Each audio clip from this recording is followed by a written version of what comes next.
നമസ്കാരം. വിഴിഞ്ഞം തുറമുഖം കേരളത്തിന്റെ വികസന സ്വപ്നം. എന്നാൽ ഇന്ന് അതേ പദ്ധതിക്ക് മുകളിൽ ഉയരുന്നത് വലിയ ചോദ്യങ്ങളാണ്. അദാനി ഗ്രൂപ്പ് MSCക്ക് 49% ഓഹരി കൈമാറുന്ന തീരുമാനം കരാർ ലംഘനമാണോ, അതോ കരാറിൽ അനുവദിച്ചിട്ടുള്ള നിയമപരമായ നടപടിക്രമത്തിന്റെ ഭാഗമോ? ഇതാണ് പ്രധാന ചോദ്യങ്ങൾ. വിഴിഞ്ഞം അന്താരാഷ്ട്ര തുറമുഖത്തിലെ 49% ഓഹരി ലോകത്തിലെ ഏറ്റവും വലിയ ഷിപ്പിംഗ് കമ്പനിയായ MSCയുടെ ടെർമിനൽ ഇൻവെസ്റ്റ്മെന്റിന് കൈമാറാനുള്ള അദാനി പോർട്സിന്റെ തീരുമാനം വലിയ രാഷ്ട്രീയ വിവാദത്തിനാണ് വഴിവെച്ചിരിക്കുന്നത്. വിഴിഞ്ഞം തുറമുഖ ഓഹരി MSC അഥവാ മെഡിറ്ററേനിയൻ ഷിപ്പിംഗ് കമ്പനിക്ക് കൈമാറാനുള്ള അദാനി ഗ്രൂപ്പ് തീരുമാനം സംസ്ഥാന സർക്കാരുമായുള്ള കരാറിന്റെ ലംഘനമാണ് എന്നാണ് പുറത്തുവരുന്ന റിപ്പോർട്ടുകൾ. 2015 കരാർ പ്രകാരം പ്രവർത്തന സജ്ജമായി ഒരു വർഷത്തിനു ശേഷം 74% ഓഹരി മറ്റൊരു കമ്പനിക്ക് കൈമാറാമെങ്കിലും അതിന് Adani ports and special economic zone സംസ്ഥാന സർക്കാരിന്റെ മുൻകൂർ അനുമതി വാങ്ങണം.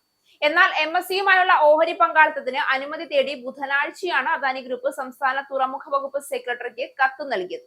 തുറമുഖ നടത്തിപ്പിന് MSCയുടെ ടെർമിനൽ ഇൻവെസ്റ്റ്മെന്റ് ലിമിറ്റഡുമായി ജൂൺ 29 കരാർ ഉണ്ടാക്കിയിട്ടുണ്ടെന്നും അതിന് അനുമതി നൽകണമെന്നുമാണ് ജൂലൈ 1 നൽകിയ കത്തിലെ ആവശ്യം. അതേസമയം സംസ്ഥാന സർക്കാരിനെ അറിയിക്കാതെയും മുൻകൂർ അനുമതി വാങ്ങാതെയുമുള്ള നീക്കത്തിൽ മുഖ്യമന്ത്രി VD സതീശൻ ഗൗതം അദാനിയെ അതൃപ്തി അറിയിച്ചിട്ടുണ്ട്. MSC നിക്ഷേപം രാഷ്ട്രീയ വിവാദമായ പശ്ചാത്തലത്തിലാണ് ഈ സംഭവം ഉണ്ടായത്. മുൻകൂർ അനുമതിയില്ലാതെ വിദേശ കമ്പനിയുമായി കരാർ ഉണ്ടാക്കിയതിൽ സർക്കാർ വിശദീകരണം ആവശ്യപ്പെടും. വിദേശ നിക്ഷേപം നടത്തണമെങ്കിൽ കേന്ദ്ര ആഭ്യന്തര പ്രതിരോധ മന്ത്രാലയങ്ങളുടെ അനുമതിയും ആവശ്യമാണ്. ദേശീയ സുരക്ഷയെ ബാധിക്കുന്ന വിഷയത്തിൽ കേന്ദ്രത്തിന്റെ നിലപാടും പ്രധാനമാകും. പൊതു താൽപര്യം സംരക്ഷിച്ചു മാത്രമേ അദാനി പോർട്സിന്റെ ഓഹരി കൈമാറ്റം ചെയ്യാവൂ എന്നാണ് കരാർ വ്യവസ്ഥ. വിഴിഞ്ഞം തുറമുഖം സ്വകാര്യ കമ്പനിക്ക് നടത്തിപ്പവകാശമുള്ള പബ്ലിക് ഇൻഫ്രാസ്ട്രക്ചറാണ്. ആ മേഖലയിൽ പ്രവർത്തിക്കുന്ന സംരംഭകർക്ക് അവസര സമത്വം ഉറപ്പാക്കേണ്ടതുണ്ട്. MSC വിഴിഞ്ഞത്തിന്റെ ഓഹരി കൈവശമാക്കിയാൽ തുറമുഖം കുത്തകവൽക്കരിക്കപ്പെടുമോ എന്ന ആശങ്ക ഉയരുന്നതും ഇതിനാലാണ്. വസ്തുതകൾ പരിശോധിക്കുമ്പോൾ ആദ്യം ശ്രദ്ധിക്കേണ്ടത് കരാറിലെ വ്യവസ്ഥകളാണ്. സംസ്ഥാന സർക്കാർ സഭയിൽ വ്യക്തമാക്കിയതുപോലെ ഓഹരി കൈമാറ്റത്തിന് മുൻകൂർ സർക്കാർ അനുമതി ആവശ്യമാണ്.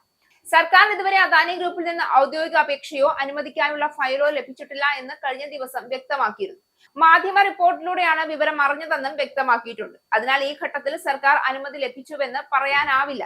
എന്നാൽ അതുകൊണ്ട് മാത്രം കരാർ ലംഘനം നടന്നുവെന്ന നിഗമനത്തിലെത്താനും കഴിയില്ല.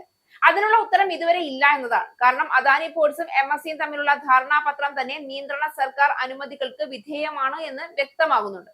അതായത് ആവശ്യമായ അനുമതികൾ ലഭിച്ച ശേഷമേ ഇടപാട് അന്തിമമാകും. ഇവിടെയാണ് രാഷ്ട്രീയവും നിയമവും തമ്മിലുള്ള വ്യത്യാസം വ്യക്തമാകുന്നത്. പ്രതിപക്ഷം ചോദിക്കുന്നത് സംസ്ഥാനത്തിന്റെ മുൻകൂർ അനുമതി ഇല്ലാതെ ഇത്തരമൊരു പ്രഖ്യാപനം എങ്ങനെ നടത്തിയെന്നതാണ്. സർക്കാർ ഉയർത്തുന്നത് നടപടിക്രമത്തെക്കുറിച്ചുള്ള ചോദ്യമാണ്. മറുവശത്ത് കമ്പനി പറയുന്നത് ഇത് അന്തിമ ഓഹരി കൈമാറ്റമല്ല, അനുമതികൾക്ക് വിധേയമായ ഒരു വാണിജ്യ കരാറാണ് എന്നതാണ്. ഇവിടെ മറ്റൊരു നിർണായക വസ്തുതയുണ്ട്. MSC സാധാരണ നിക്ഷേപകനല്ല. ലോകത്തിലെ ഏറ്റവും വലിയ കണ്ടെയ്നർ ഷിപ്പിംഗ് കമ്പനിയാണത്. വിഴിഞ്ഞം പോലുള്ള ട്രാൻസ്ഷിപ്മെന്റ് ഹബിലേക്ക് MSCയുടെ നേരിട്ടുള്ള നിക്ഷേപം കൂടുതൽ ചരക്ക് വരവ് ഉറപ്പാക്കുമെന്നും തുറമുഖത്തിന്റെ ആഗോള മത്സരശേഷി വർദ്ധിപ്പിക്കുമെന്നുമാണ് അദാനി ഗ്രൂപ്പ് വാദിക്കുന്നത്. അതിനാൽ ഇന്നത്തെ സാഹചര്യത്തിൽ കരാർ ലംഘനം നടന്നുവെന്ന് ഉറപ്പിച്ചു പറയാൻ കഴിയില്ല എന്നതുപോലെ തന്നെ യാതൊരു പ്രശ്നവും ഇല്ല എന്ന് പറയാനും കഴിയില്ല. യഥാർത്ഥ പരിശോധന ഇനി തുടങ്ങാനിരിക്കുകയാണ്. സർക്കാർ കരാറിലെ വ്യവസ്ഥകൾ എങ്ങനെ വ്യാഖ്യാനിക്കുന്നു, അദാനി ഗ്രൂപ്പ് എന്ത് രേഖകളാണ് സമർപ്പിക്കുന്നത്, പൊതു താൽപര്യം, ദേശീയ സുരക്ഷ, കരാർ വ്യവസ്ഥകൾ എന്നിവ പരിഗണിച്ച് എന്ത് തീരുമാനമാണ് സർക്കാർ കൈക്കൊള്ളുന്നത്, അതാണ് ഈ വിവാദത്തിന്റെ യഥാർത്ഥ നിർണായക ഘട്ടം.